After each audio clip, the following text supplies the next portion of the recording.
Chapter 8. Unloading the plug-in pistol. Recruit and train your own people instead of depending on others. There's a devastating weapon which can misfire, injuring potential leaders in our industry.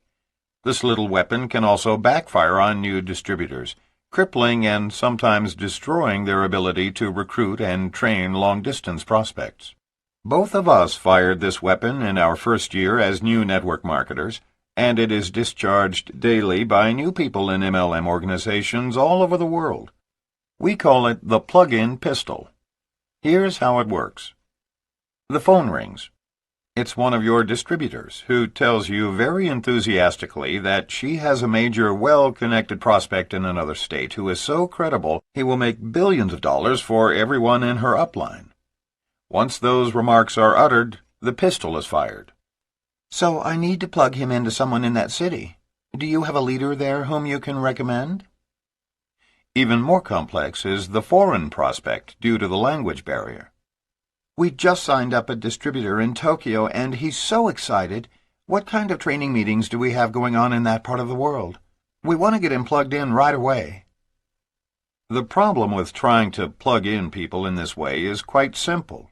It seldom works and more often backfires, negatively affecting your new distributors and often creating a permanent obstacle to their success. Success in network marketing is tied to our ability to prospect, recruit, and train, and teach others to do the same. No distributors have ever become successful through a welfare mentality of having others do everything for them. There are many examples from which to draw, and in this chapter we'll prepare you for each of the situations you are likely to face. Plugging into a long-distance training meeting. In long-distance sponsoring, network marketers commonly sign up new distributors and send them to whatever training session is going on in that particular locale. Let us say this right up front before we say anything else. Most network marketers use this technique. Why? Because frankly they don't know what else to do, and it's the easiest way to handle the situation. It generally has a certain ambience of professionalism, and it can get people started. So if you get shot by one of the long-distance sponsoring bullets, you may be only mildly hurt. But beware, you may also be seriously wounded and not even know it yourself, and it can be fatal to your MLM career. Here's the situation. Training is a very personal and critical step in getting your new associate started in the business. As we have written repeatedly, there are many ways to do this business, but consistency is essential to success. Changing systems frequently can be deadly for the unseasoned and even the seasoned network marketer. If you intend to be a responsible, supportive upline associate to your new distributor, then you want to have a strong hand in teaching that person how to get started. This creates a mentality of self-sufficiency that you want to spread throughout your organization. If you leave it to chance, or worse, plug your new protege into whatever training is close by, then you are taking a serious risk. You may be setting up your new distributor for a welfare mentality. Confusion often sets in about which system to use. You have mentioned to your new associate the importance of doing in-home meetings, but the local trainers you've plugged him or her into suggest that prospects be brought to their weekly hotel meeting. Even though you have stressed the importance of personal interaction with your potential business partners, at the local training meeting your new associate hears about a great new recruiting video that can be sent out to prospects, thereby avoiding any personal rejection. The worst thing you can do to new associates is plug them into a myriad of diverse systems that will leave them floundering. So if you are convinced that systems do in fact matter, then please heed this advice. Be careful when you select a leader or group for your new frontline associates. Be as picky about their training as you would be about daycare for your own child. In our business, how your new recruits are trained is crucial to their success. But just as the best of all possible solutions, if the choice is available to you, is to stay at home and raise your own child, the very best method for taking your valued frontline associates from childhood to adulthood in the network distribution industry is to do it yourself. And remember, duplication is the name of the game. If you send your new recruits to other meetings, so will they. If you personally train your recruits, so will they. Recently, our own company has chosen to produce its own training materials and conduct its own leadership training conferences because of intense regulatory pressure. We are in the minority in strongly objecting to this policy change. In our opinion, it is akin to socialized childcare. If you have children, imagine how you would feel if the government decided that all parents are mandated to send their children to public daycare centers of the government's choosing.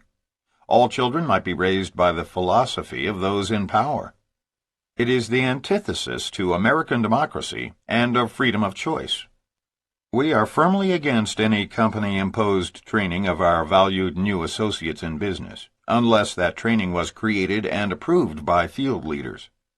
If MLM corporate executives knew how to succeed in this business, they'd be at home with their families, earning 10 times their salaries, not in meetings creating sales tools they've never used themselves. Having them design our training program gives meaning to that old saying, "Those who can, do, and those who can't, teach." But at the same time, we understand why the company has taken this position. The Federal Trade Commission is taking a very hard line with certain well-established MLM companies. If you are with a newer company, less than 5 years old, brace yourself. If you hit the big time in this industry, your turn will come. The FTC is poring over every little detail in the corporate brochures, catalogs, and field-produced training manuals. And this government bureaucracy is holding the company ultimately responsible for the content of these publications. In response, MLM companies have decided to take the easy way out.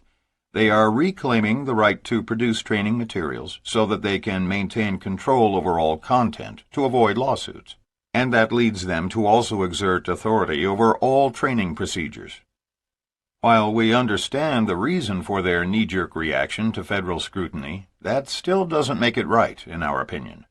We don't believe in company-imposed training systems any more than we support mandatory daycare.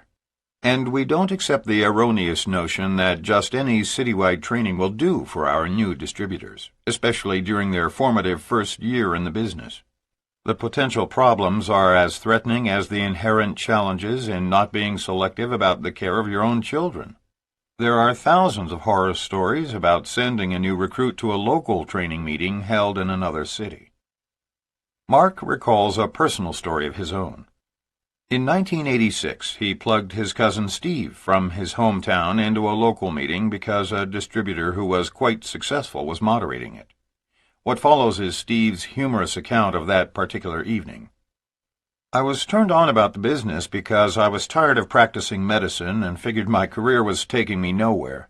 When Mark sent me a newspaper clipping of him jumping over his tennis net after a game in his backyard, and I knew he had been broke just 6 months earlier, I got very excited.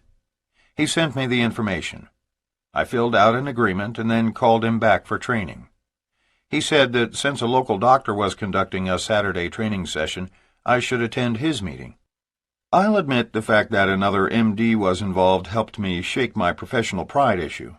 After all, why should a 35-year-old successful doctor be signing up in MLM? Yet I rationalized that this was no different than an AA meeting in that it might be embarrassing at first, but, after all, everyone was there for the same reason. During the drive to the meeting, I began to think about all the interesting entrepreneurs and business experts I would undoubtedly meet. When I first walked in the door, my suspicions were confirmed. My negative suspicions, that is. A patient for whom I had recently performed a medical procedure that very week approached me and jokingly said, loud enough for everyone to hear, "Good God, Doc, after what you charge for minor surgery, surely you don't need a part-time job in a pyramid deal." I was mortified and turned 10 shades of red as I noticed a good 10 or 15 people had heard the remark and were now staring at me. I laughed off the comment, shook his hand, then moved away, quickly isolating myself from him and that group by selecting an empty chair on the other side of the room. The lady I sat next to was quite well dressed and looked like a solid citizen, so I introduced myself and made a little small talk. She confided in me that she, too, had just signed up under another couple out of town and was here at a training meeting for the first time.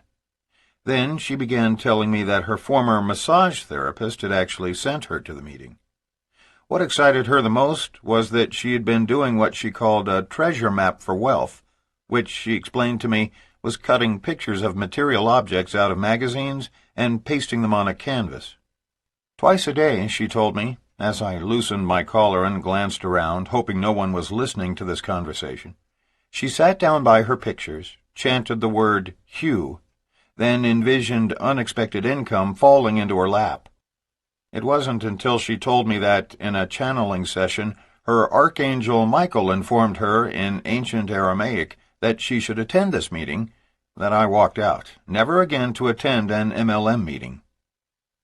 We've heard tales much worse than this one, so listen to us carefully.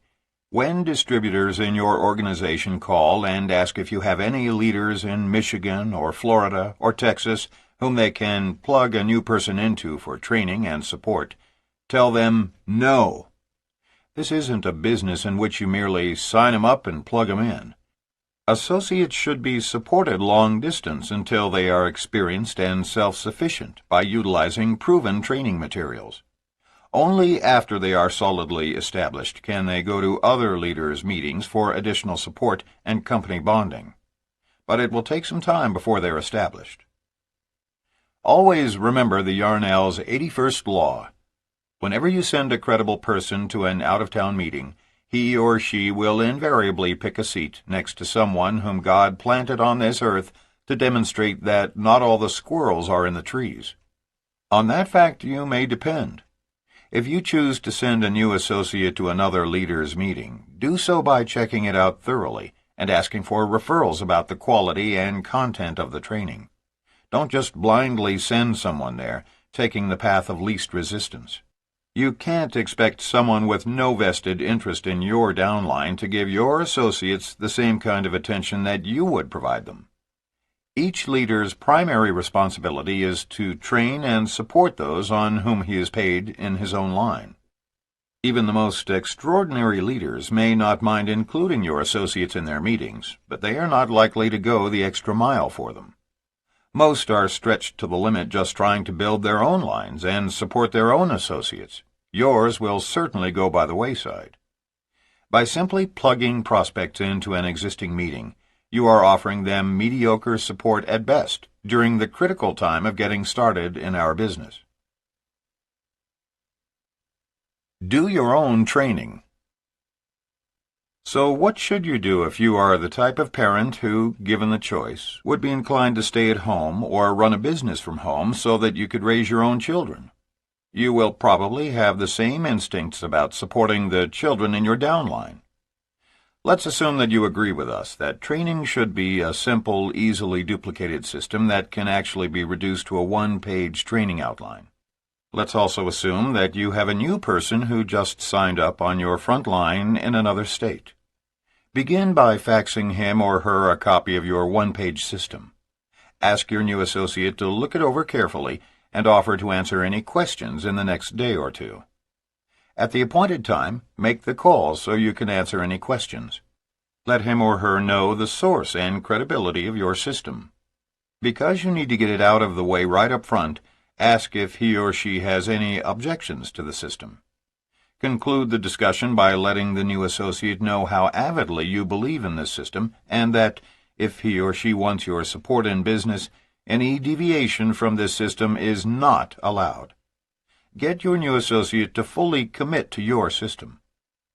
The next step is to have your long-distance associates purchase their introductory kit and product starter package directly from the company, as opposed to buying their products from us, as we generally do locally. At that time, if the option is open to you, have them purchase a short manual, less than 40 pages, put together by a leader whose system you are using, that teaches a simple, no-brainer way to do this business. Such a manual should be easily duplicated, able to be reduced to a one-page outline that explains a system that anyone from any walk of life can learn, implement, and teach. After your long-distance associates have started using the products and have read their short manual, arrange another telephone discussion, this time to target those issues that are the most critical in your system. Sometimes your new distributors will quit after the purchase of their first product package and before they complete their assignments. A certain amount of quick in-and-out attrition is normal in our business. But for those who continue on with you, recommend one or two of your most powerful motivational tools to help them build their business. These are the people with whom you will forge a close personal bond and create a lifetime business partnership. For these serious business builders, we then suggest that they purchase a complete training manual. We have invested years researching and writing the Encyclopedia of Network Marketing to guide serious network marketers to success. Feel free to use it if your own upline mentors have not already written something similar. We also suggest a weekly coaching session over the phone between you and all serious long-distance frontline members of your group. Insist that they initiate the session using the magic words, "You call me." When and if they do, give them your unwavering support. If they don't call, move on to the next person. Be sure that their style of approach and their numbers are reviewed during this weekly telephone meeting. Discuss how many prospects they approached that week, how many audiovisual packages they gave out, how many appointments they set, how many people to whom they actually made a presentation, and finally, how many they sponsored. Encourage them whenever their style of approach and their numbers are inordinately low. Be a mentor and lead by example. Help them close their serious prospects. Give constructive criticism about how your new associates might develop on more personal levels. When coaching downline distributors, don't make the mistake of telling them what they did wrong. Doing this only reinforces the mistake and puts them into a downward spiral. Have you ever figured out how to do a don't? When you want to assist associates in changing, suggest what you want them to do right. Quite often the obstacles to overcome are within a person. If your associate is struggling with lack of confidence, suggest that she ask herself, "But what if I could?" Possibility thinking expands consciousness, increases self-esteem, and furthers the chances for success. The best coaches are those who remind people of their inherent ability. Just trying harder seldom produces results. In short, train your people as leaders and teach them to do the same with their people. Give everyone the opportunity to emerge as a leader. And you know the SW rule. Some will, some won't. So what? Because someone else is always waiting. Those who don't become leaders will gravitate toward codependency at the citywide meeting, if it exists in their locale. That's your backup plan. Maybe, just maybe, the archangel will show up and lead them back home. The value of a simple training system. Teaching a simple system is a good start toward taking charge of the leadership of your own organization. If you begin your leaders on the right track and prove it can create success for them, you have a good chance that they, in turn, will stick with the same program and pass it on. The following is an example of our one-page training. If you like it, adapt it for your own personal use. A good training system flows in such a way that it can be duplicated by the least experienced in your organization. As you can see from the MLM flowchart following the Yarnell Success Training System, it comes full circle, taking your new associates through the process and then teaching them to do the same. The Yarnell Success Training System. Simplicity is evidence of the most advanced teachings. Dr. Emil Cady. The Guidelines. 1. Commit to this proven training system for 1 year or until you reach your financial goal. Because it is essential that you stay on one proven track, we encourage you not to expose yourself to events that teach or promote other systems. 2. Begin by carefully selecting and approaching those with whom you would most enjoy creating a lifetime business partnership, and teach those people who join you to do the same. 3. As you gradually move into the cold market, place more emphasis on the number of people that you approach. Focus on the width of your front line rather than the depth. However, support everyone who asks for your help as though they were frontline. 4. Following in-home presentations or long-distance sign-ups, encourage serious people to phone an upline leader. 5. In order to stay focused, we discourage you from creating your own training materials. Rely exclusively on this proven system for the first year or until you reach your financial goal. 6. Build a customer base among your family and neighbors prior to creating a downline. 7. Focus all of your efforts on building one powerful organization, and never try to build 2 or more lines in different companies. 8. Success depends on believing and investing in yourself. Therefore, never loan money or products to new distributors. 9. Be loyal to your business. Use your own products or services in lieu of other inferior brands. 10. Stay focused on the end result and take pride in your accomplishments along the way. Do not allow rejections, dropouts, dream stealers, and discouragements to deter you from your vision. You are 100% in control of your own mindset and therefore your own future. The system. 1. Attend first step training with your sponsor, held once a week as a group meeting. 2. Fill out an application form. Set up a temporary account and place a product order. 3. Just get 10 personal customers as soon as possible. Having received a product starter package, share your enthusiasm based on personal use and results. 4. Establish written goals and visualize them as already accomplished. Stay focused on the end result and realize that your business plan will be the means to this end. 5. Begin making your warm market list of 2,000 names, prioritizing your top 25 preferred business partners. Set up a card file system by which prospects can be reapproached every 6 months. 6. Get back to your sponsor for a personal strategy session and create a specific plan of action based on your goals. 7. Approach people with the financial security and time freedom possible in our business. Call on your top 25 people, telling them how much you would enjoy being business partners. Remember, it is your enthusiasm that will attract people to your organization. Meet your prospecting goals every day. 8.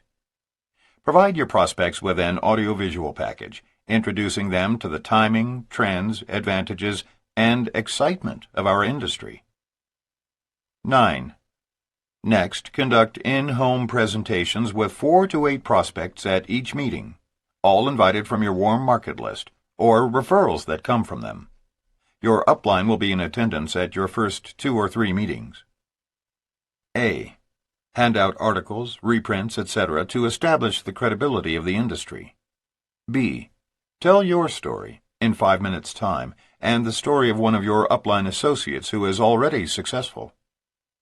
C. Explain the positioning and strength of your company. Explain why you chose this one over others. D. Give personal testimonials about the products along with catalog and/or samples for those interested. E. Play a recruiting video that includes company and product info and a simplified compensation plan explanation. Follow it with the board illustrations. Explain challenges most workers face today. 40-year plan/linear income. Explain 5 by 5 by 5 exponential growth allowing for 75% attrition. Explain roll-up factor when people quit. F. Answer any questions. Give series prospects the phone numbers of key upline associates and encourage them to call or arrange a 3-way call if they have questions. G. Hand out business overview and close with 3 reasons to join. 1. Wholesale buyer. 2. Business tax advantages and travel write-offs. 3. Creation of a lifestyle with wealth and independence. H. Invite prospects to next Saturday's training session. 10. Ask for a commitment. Sign up as a business builder, a retailing distributor, or a wholesale buyer. Alternatively, they may choose to become a customer or, at the very least, give you a referral. 11. Name the product package and list the exact training materials you wish new associates to purchase. List phone numbers showing where to order. 12. Conduct first-step training once a week for new distributors. Set up a personal strategy session for distributors who have completed the assignments, purchased products, set goals in writing, started developing their list, and building their customer base. The results: dramatic income, absolute time freedom, and the satisfaction of knowing you have helped others to create the same. MLM flowchart. Pre-approach phone call. Opportunity AV package. Business presentation. Three-way or direct closing call. Commitment to sponsor. Product starter package. First step training. Assignments, customers, goals, and list. Private strategy session. Plugging into a long-distance recruiting meeting. If sending someone to a long-distance training session is questionable, entrusting a valuable prospect to someone else's recruiting meeting without your presence is pure lunacy. It makes about as much sense to us as sending your secretary to an adoption agency to pick out a child for you and your spouse. We wouldn't even send someone else to pick out a pet dog or cat. Why would anyone leave a highly regarded business associate in the care of a total stranger at some randomly selected meeting? When it comes to introducing a prospect to our business, we have one fundamental and unwavering belief. Network marketing should be presented in a small group in a private setting. To do otherwise is to defy the very nature of networking. It is, after all, a business of friends telling friends, not a formal production with lights, cameras, slideshows, and action. If you are introducing your network marketing company to a long-distance prospect, we suggest that you begin with as much personal involvement as is humanly possible, from a distance. Go into this knowing that long-distance recruiting is more expensive than local recruiting. It involves packages, long-distance telephone calls, postage, and more calls. Don't even begin unless you can afford the cost. In your pre-approach phone call, having carefully selected those you wish to contact, share your excitement about the business and the prospect of working together. Send your prospect an audio tape, videotape, or multimedia package that explains, in the simplest way possible, your excitement about the network marketing industry, your company, your product line, and your organization. Look over your package and its presentation, imagining how you would feel all over again if you were the one receiving it. Does it really answer all the questions you had then? Send out these materials only to those who indicate a genuine interest in learning more about network marketing. And don't mail out a greater quantity than you can follow up and support. In all, it's going to take at least 2 one-hour long-distance calls. Use your first phone conversation to tell them the story of how and why you became involved. Get a commitment in advance of a time you can call to discuss the business after they have received the package and had time to look at it. Getting someone to look at your videotape or listen to your audio tape can be a real challenge. That is why we use this method only for select long-distance prospects or an occasional local prospect whom you are unable to get to your presentation any other way. Your closing ratio with long-distance prospecting will be less than face-to-face presentations. Your follow-up phone call becomes a mini presentation. Be sure to highlight the critical aspects of the business, the money to be made, the simplicity of your system for building this type of business, and how you will work closely with them to teach them, step by step, exactly how to succeed. Answer their questions and listen carefully for objections. Use upline support to close your serious prospects. Ask your prospects to call one of your business associates who has more experience and success than you.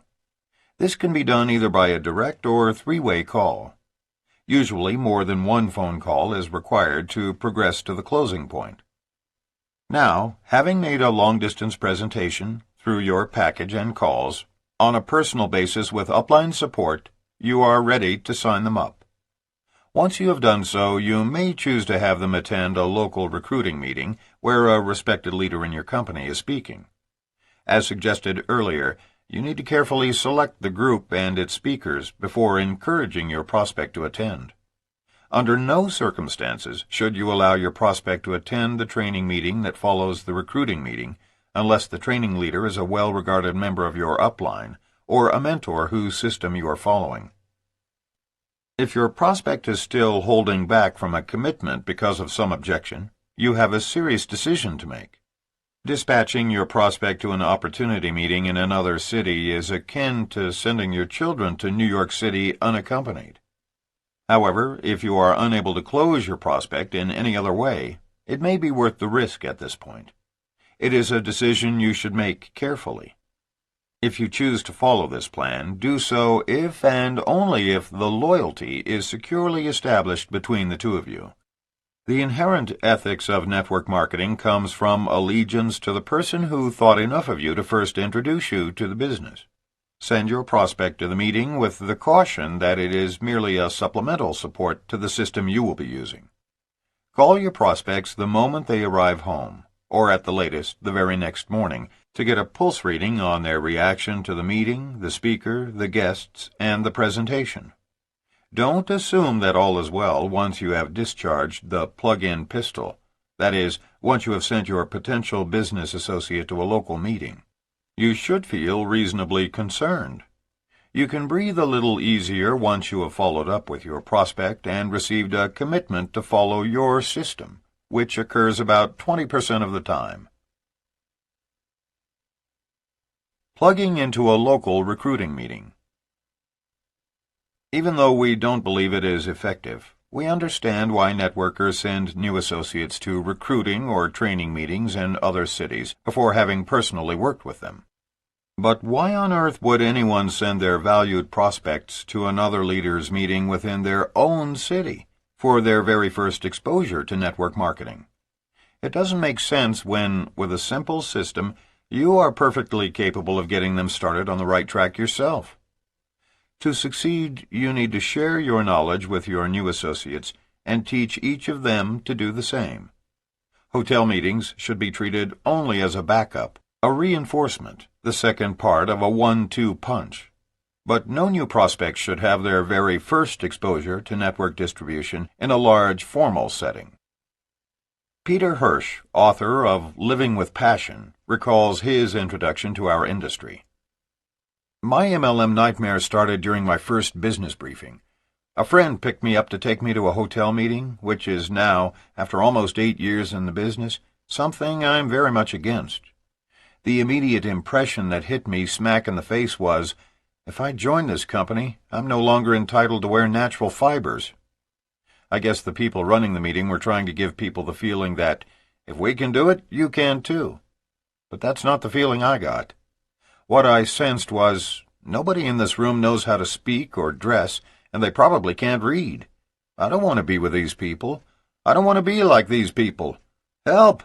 Get me out of here. I stayed because I didn't have my own car. By the way, that's not a justification for taking guests in your car. The answer is to not have hotel meetings, and whenever you have a business presentation, make it good. Make it so that your guests will want to stay without being held hostage. When my friend dropped me off at my house, he gave me a product to try. I was tired of arguing, so I just took it. It was a water filter that looked like a thermos. The evening was so awful that I couldn't fathom why anyone would join the company.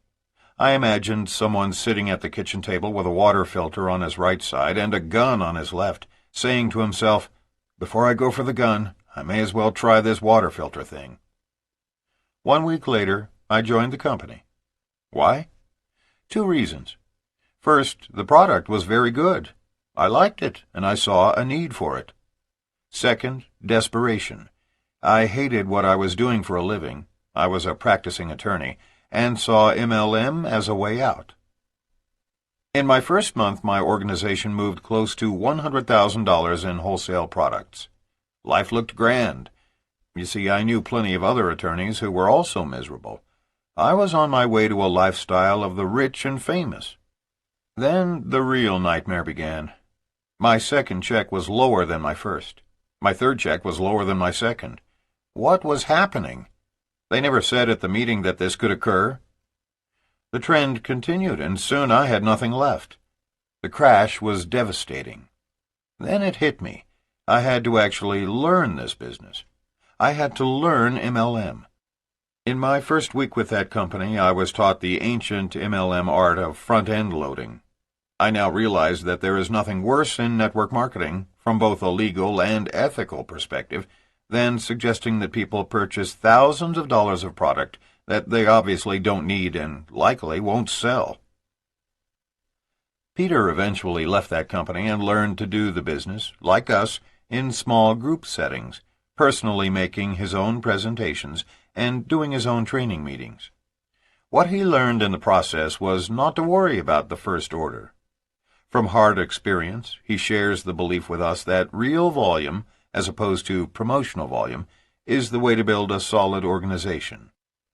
If you build your business or customers on smaller orders, you will always have a business. If you build your business based on front-end loading, it won't last. Instead, you'll end up in the NFL. No friends left. Peter Hirsch is one of the rare people who walks the talk. He not only wrote the book, but everything he does is about living with passion. How much passion does it take to walk away from your company when you are the top distributor earning several times more than you've ever earned in your life because you don't agree with its practices? Peter knows because he did. He has become a close friend whom we greatly admire as one of the most ethical and conscientious young men in network marketing. Issues of integrity. Of course, there are many more practical reasons for avoiding plugging quality prospects into meetings, whether in your own city or others, if you cannot participate. Some time ago, we were speakers at a meeting where a couple set up a table in the front reception area in order to register all the attendees. When the meeting began, they simply walked off with the list and the registration money. Later, they began calling those people who were on the registration list. What we discovered was unbelievable. They were actually leaders in a totally different company who used this same deception on more than one occasion to steal prospects from other distributors. That's how insane things can become at large meetings. But let's talk about a much more insidious form of theft, namely prospects being stolen by leaders from one's own company. Not only does this happen, but all too frequently it's perpetrated by those leaders who are at the very top of companies. Sometimes it happens with the full knowledge and blessing of corporate owners and staff, though they never dare admit it. Peter Hirsch called us not too many months ago in a despondent mood and asked if we could get together and spend the weekend.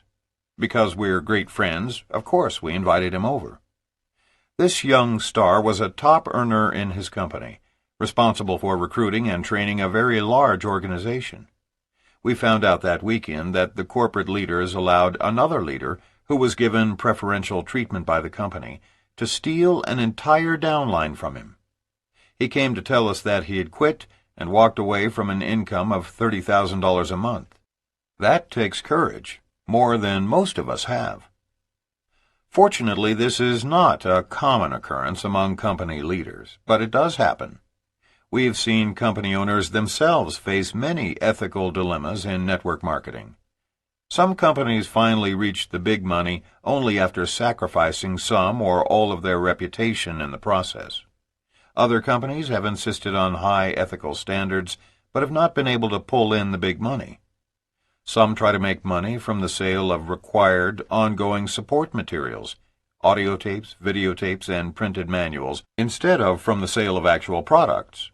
We have seen companies charge many times the actual value of a so-called training program and try to pay the downline from these revenues, something that, when investigated, we believe would never pass FTC standards. Like so many of you, we are extremely idealistic in our expectations concerning the network marketing industry. When we first became involved, the industry had a rather poor public image. But we knew the truth.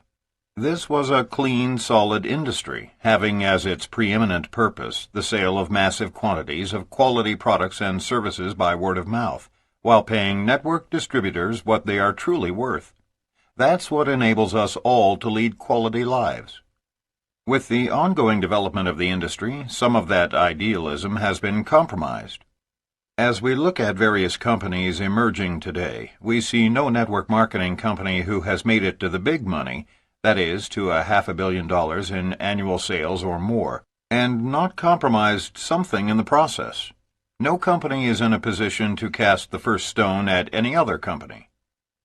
However, the ethical lapses in network marketing pale in comparison to traditional business. Last year, for example, the biggest bank in Japan was caught cheating and forced to pay $2 million in fines to Americans.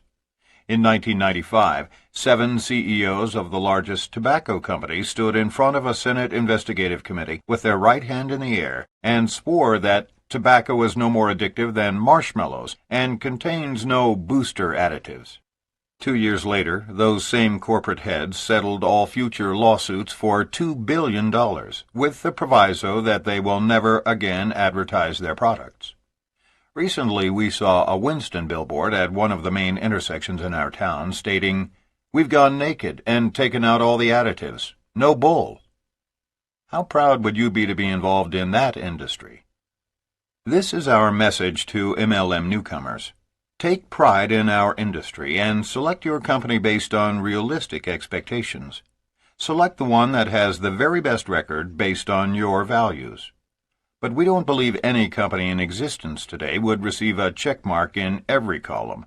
Top money earners, complete harmony among field distributors, respected corporate leaders, level playing field, high ethical standards, perfectly balanced front-end and back-end compensation plan, quality products that are in demand and competitively priced, the potential for longevity, a globally seamless marketing plan, and no more than average attrition. Perhaps one day a company will come along that can uphold the highest ethical standards and break all sales records as well. But even if that never happens, network marketing companies still ethically outpace the majority of traditional corporations worldwide. There is really no comparison. With the maturation of network marketing comes the loss of innocence. Those companies that last more than 5 years have a generally favorable record for high standards. Unfortunately, even in those companies, there is a growing number of distributors who are quite unscrupulous. Given the nature of our industry, unethical behavior can only be controlled by the individual distributors themselves. We can set standards on whom we invite to join our organizations, or by corporate leaders who have the courage to terminate those who clearly violate company policies. If this problem is not dealt with in the early stages, and the wayward networker is allowed to continue operating unethically, there comes a point of no return. Eventually, an unethical distributor will become too big and too powerful to eliminate without bringing harm to the company, and, for that matter, to the entire industry. We can preserve the integrity of our industry by only affiliating with those companies that demonstrate the will to strictly enforce policies devoid of favoritism or selfish greed, as well as by screening new associates in our recruiting, selection, and training process. Simply put, select a company that isn't afraid to terminate a big hitter who breaks the rules. Invite principled people whom you trust into your organization, and train them to do the business ethically. Fear of loss. Get ready for a scary fact. Whenever you suggest that anyone in your organization attend a meeting in another town with no supervision, you must be prepared, and maybe even expect, to lose that distributor to another leader. Here's an example of how it might happen. Bob has never been involved in network marketing and doesn't understand the simplicity of our industry. His friend Steve has heard about a meeting in Bob's town that is conducted weekly by a local leader. So before Bob is ever enrolled, he is plugged into the local meeting. Of course, when he arrives on his own and explains he's not yet signed up, some local leaders will be all too pleased to help out. Often they will first befriend Bob, and then, during the course of the evening, attempt to persuade him that he should set aside his allegiance to the distributor who first introduced him to this business, and sign up with them instead. They eventually lure him with promises of having special ties to their company, or suggestions that he cannot be successful without local support. Why sign up under an acquaintance 500 miles away when he can sign up here at home under a sponsor who can more adequately support him? Though it's a lie, Bob doesn't recognize it, nor does Bob yet understand the structural integrity of our industry. The need for local support is a myth. Were that not so, Bob would be limited in the development of his business to just his own area, with no potential for expansion. On the contrary, the secret to building a successful business is to become the leader of your own organization, never dependent on others for extended local support. The exponential growth of a network marketing organization lies in the distributor's ability to teach others an easily duplicated system for sponsoring and being sponsored anywhere in the world. So Bob shouldn't try to bypass Steve, the person who introduced him to the business. Although Steve may be inexperienced and distant, somewhere above him is a person in his upline with the necessary power, income, and experience to work with him and teach him proven techniques for succeeding in this business. But not realizing that, Bob very innocently signs up under the local group and decides to call Steve in a couple of weeks and break the news to him gently. There's no telling how many thousands of distributors have quit our business after plugging in leads to meetings in other cities only to have their prospects stolen by an unscrupulous leader. Of course, this could never happen if new distributors were taught not to entrust prospects in other cities to meetings until they've been signed up and trained. Even then, it isn't necessary. In our opinion, the entire notion of local support and weekly hand-holding meetings is not the way to build a successful organization. Both of us were sponsored by out-of-town leaders and then trained and supported by telephone. In fact, Mark didn't meet his mentor, Richard Call, until Mark was earning over $15,000 a month. The first time he called Richard, he was given a system over the telephone, and he went out and followed it. Even though it was Mark's first participation in networking, he learned enough in that phone conversation to earn serious money after just 4 months in our company. International recruiting. There's a real risk of collapse of the structural integrity intrinsic to network marketing in foreign markets. Breach of loyalty between you and your group, however promising in a newly launched market, is often a direct result of the plug-in pistol. It can even happen without entrusting someone to another leader's meeting. Success in a foreign market is dependent on several things. 1. The loyalty and communication between the sponsor and new distributor. 2. Well-translated training materials offering a simple, proven system. And 3. The self-reliance and proactive nature of the startup group in that country. Success does not result from merely finding one good person and plugging him or her into whatever training session happens to be offered locally. However, failure is quite probable. If done properly and taught truthfully, anyone can succeed at, and teach others to succeed at, the business of network marketing. Success doesn't require a myriad of formal meetings, training centers, product seminars, and other hoopla. But here's the problem. As unscrupulous networkers, of whom we spoke earlier, grow logarithmically, they can cause you big problems. Perhaps one of them meets your distributor at a corporate gathering, or at an open meeting, or at a training center, and finds out he or she is sponsored by someone thousands of miles away in another country. With no respect for the structural integrity of this business, the unscrupulous networker will suggest that your distributor would be better off sponsored under a local leader. Why? Because by doing so, he or she can share an office, or use the training center, or receive close support from someone who knows and understands the local culture.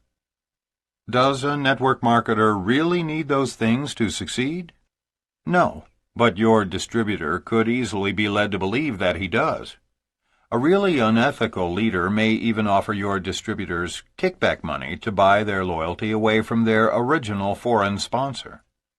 Then your recruits, the shining lights of your hopes and dreams for building an international organization, are taught how to stop ordering under their current ID number, which links them to you. Instead, they are taught to sign up under a new number, and the theft is complete. Then your former distributors are taught how to duplicate this process with all of their recruits. This practice has been the single greatest heartbreak for many decent network marketers. And it doesn't just happen to new first-year marketers. 10-year-old veterans are also its victims.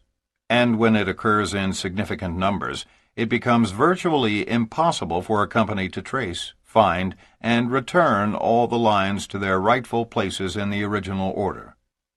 We have a message to corporate leaders who may be reading this chapter. This practice can be stopped, but it must be nipped in the bud. They must come down hard at the very first occurrence on those who make use of such practices. 1 strike, warning. 2 strikes, fine, and 3 strikes, they're out. The company's punishment should make a statement loud and clear. We will not tolerate unethical behavior in our distributor force. Period. End of story. If a company fails to terminate a networker who shows a pattern of unethical behavior, then the precedent is set. The activity will be duplicated and multiplied by the very nature of the business. Once the monster is created, there is no controlling it. The situation we are describing has been experienced firsthand by us and many others, and we can tell you unequivocally that it has caused more heartache than all the other challenges in this business put together. If your company is still young and you have yet to expand internationally, do everything in your power to insist on strictly enforced international policies, including the termination of highly productive distributors if necessary. Once the company shows how serious it is about international policy enforcement, the word will spread. Those who might consider such a practice will think twice, not wanting to risk their termination. But if a company waits too long before sending out this message to its worldwide distributor force, it may be like trying to put the evils back into Pandora's box. Network marketing is a colossal business, and it becomes even bigger when you enter the international scene. Some legends of the business have confided to us that they've lost millions because of pre-launch illegal activities. All that money went directly into the pockets of those who advanced into the country with products and paperwork before its official opening. But what breaks our hearts is that many honest leaders in our industry had their one lead and chance for wealth stolen by such brazen crooks without any company intervention. International recruiting can be difficult, even if you have the financial means to avoid the plug-in pistol altogether and can personally supervise the new market, taking up temporary residence there. If, for any reason, something feels wrong about a prospect or a meeting, follow your instincts and say, next. Rob Heyman of Pompano Beach, Florida, had been with his network marketing company about 6 months when the corporate leaders made their first expansion into the Pacific Rim. Rob decided to go for it. Why not? The answer to that question becomes clear, as Rob explains. I spent 5 months in Hong Kong and then went to Taipei. One day I was riding in a taxi and found that the driver spoke English quite well. I invited Eagle back to my apartment to show him our business. My upline associate always taught me that if someone was within 3 feet of you and breathing, try to recruit him. Eagle became very excited and said he knew just the man who could build a huge downline. The only catch was that we had to meet him early that morning, at 2:00 a.m. My instincts screamed, no, but I wanted to build a huge downline. If this guy was so powerful, then I'd go there. Eagle picked me up at 1:30. I wore my best suit. This was a heavy hitter, and I needed to impress him. We drove through several side streets and then down a dark alley. Eagle parked the taxi, and we walked for another block until we came to what looked like a garage with a side door. Eagle knocked 3 times. Someone opened the door just a crack, and the man and Eagle spoke in Mandarin Chinese. My knowledge of the language at the time consisted of, "Please bring me the check. Where is the bathroom? And are you ambitious?" We were led down a long hallway that resembled the tunnel to a dungeon. Finally, we entered a room that was tastefully decorated with 2 chairs, a beat-up sofa, 1 desk, and nothing else. A man finally entered the room after about 15 minutes. Eagle and the man spoke to each other for about 30 minutes. The only thing I picked up on was that the man's mood went from serious to angry to extremely hostile. I kept asking Eagle, "So is he interested?" Eagle kept saying that we'd talk later. When we finally left and were walking down the alley to the taxi, I noticed Eagle kept turning around every few yards and looking back. After we got in and started driving, I demanded to know what the heck had happened. Eagle confessed that a friend of his had borrowed a large sum of money from this man in an attempt to get a major crime boss from the United States to leave him alone. At this point, I told him to stop the cab.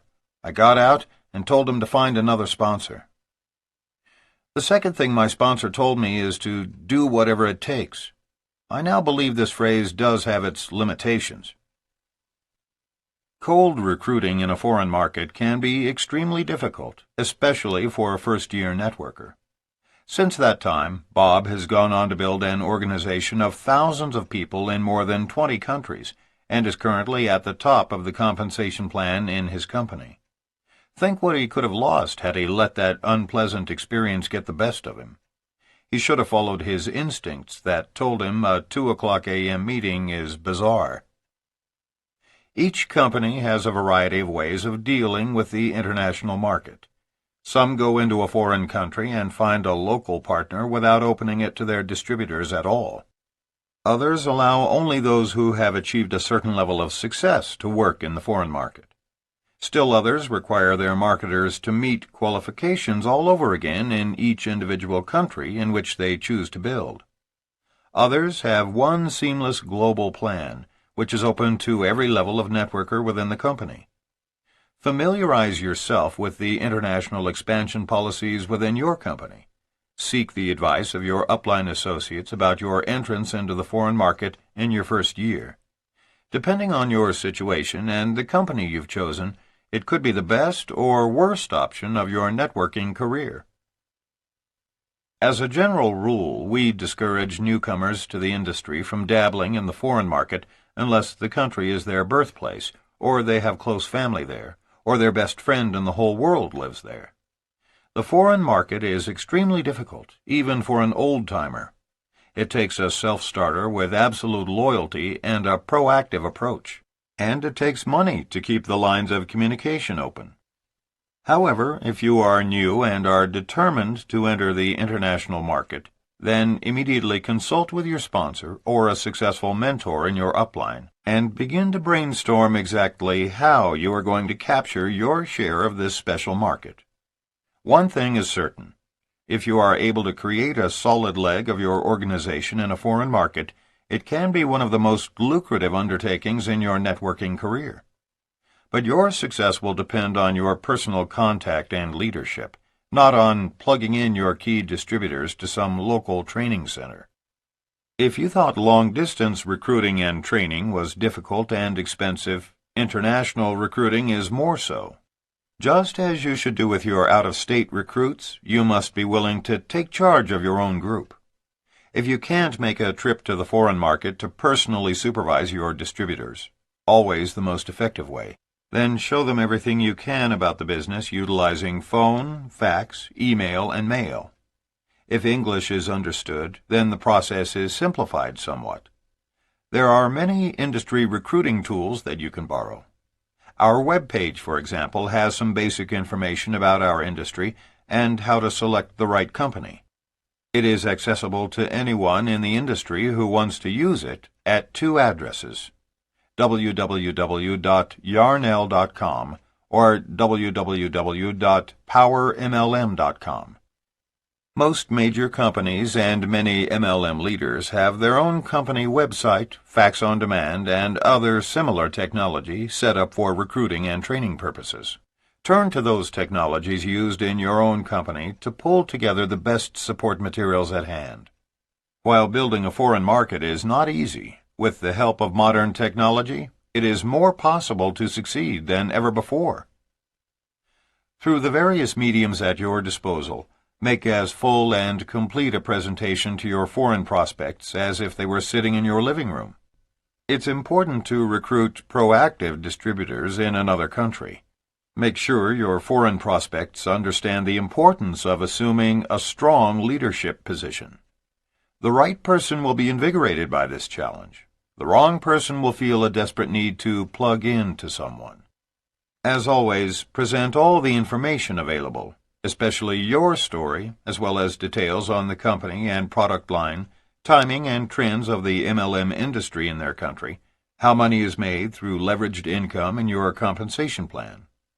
Once you have answered any questions, have a strong player from your upline team follow up with that prospect on your behalf.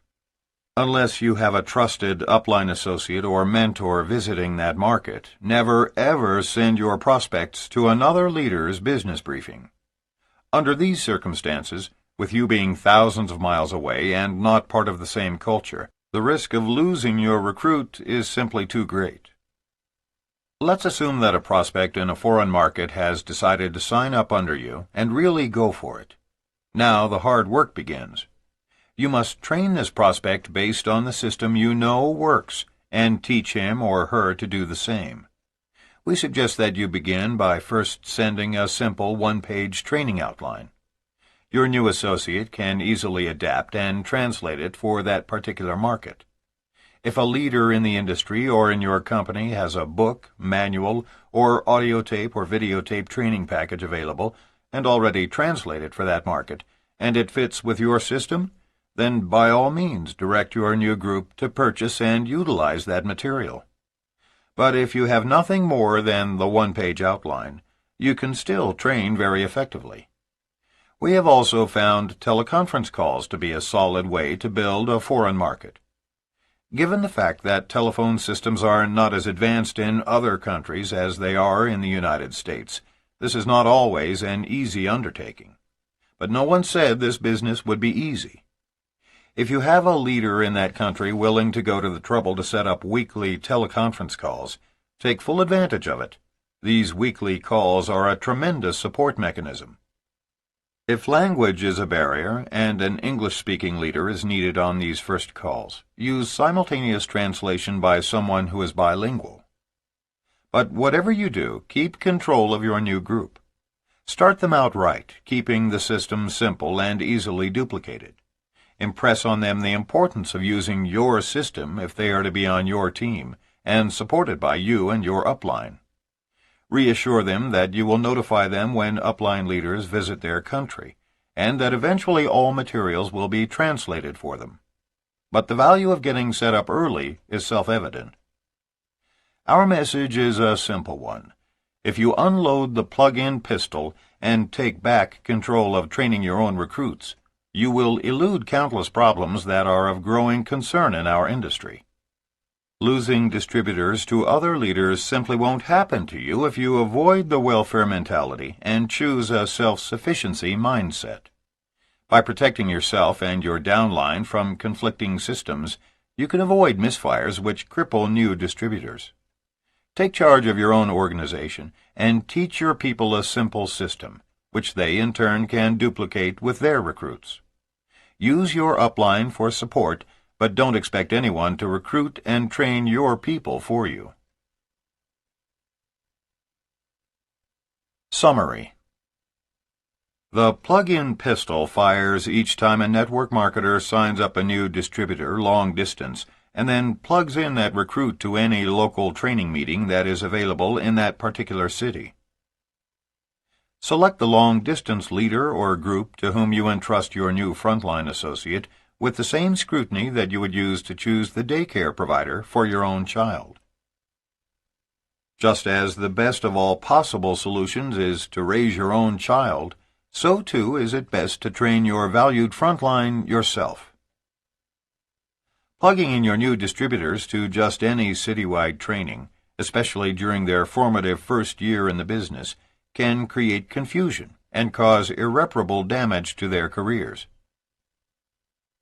Conduct your own training with your long-distance distributors by 1. Faxing them a one-page outline of your system. 2. Answering all their questions over the phone. 3. Getting a commitment that they are willing to follow your system exclusively.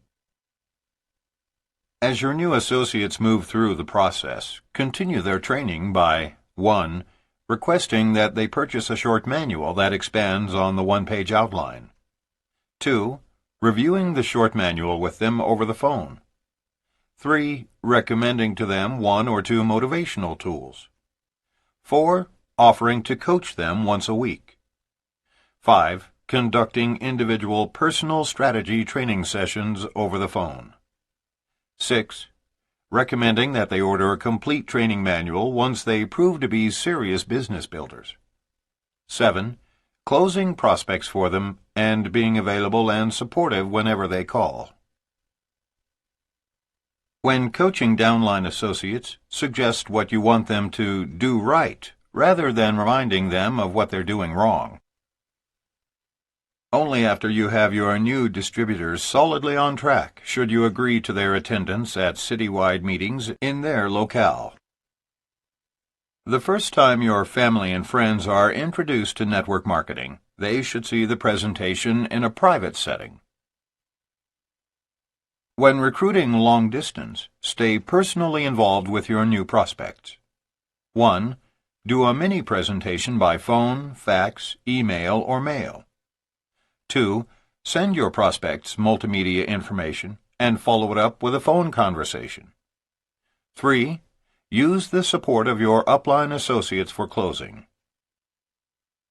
If closing your new long-distance prospect is impossible, check out the kind of meetings being held in that area and encourage your prospect to attend only the business presentation portion of the best meeting. The preeminent purpose of network marketing has always been to consume and distribute quality products by word of mouth, while paying network distributors what they are worth, thus enabling them to live quality lives. You can preserve the integrity of our industry by 1. Affiliating only with those companies that will terminate even a big hitter who breaks the rules.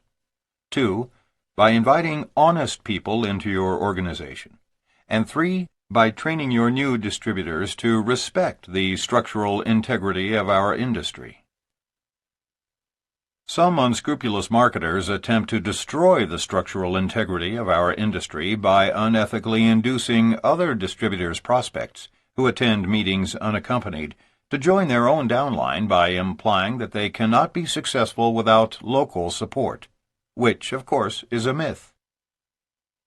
The myth of local support implies that distributors are limited to recruiting in their own city, with no potential for global expansion, which is totally contrary to the nature of MLM. The exponential growth of a network marketing organization lies in the distributor's ability to teach others how to become leaders, who in turn can teach others an easily duplicated system for recruiting anywhere in the world. Success in a foreign market is dependent on 1. The loyalty and communication between sponsors and new distributors. 2. Well-translated training materials that offer a simple, proven system that is easily duplicated. 3. The self-reliance of the new startup group in that country. Success does not result from merely finding one good person and then plugging in that recruit to whatever training happens to be offered locally. New recruits in foreign markets are often tempted to switch their allegiance from their original sponsors to local downlines who erroneously claim that training centers, signing bonuses, cultural ties, and other hoopla are critical for success.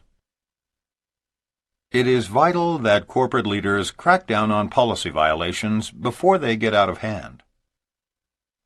As a new networker, don't dabble in foreign markets unless the country is your birthplace, you have close family there, or your best friends in the whole world live in that country, or you have a downline who meets these requirements.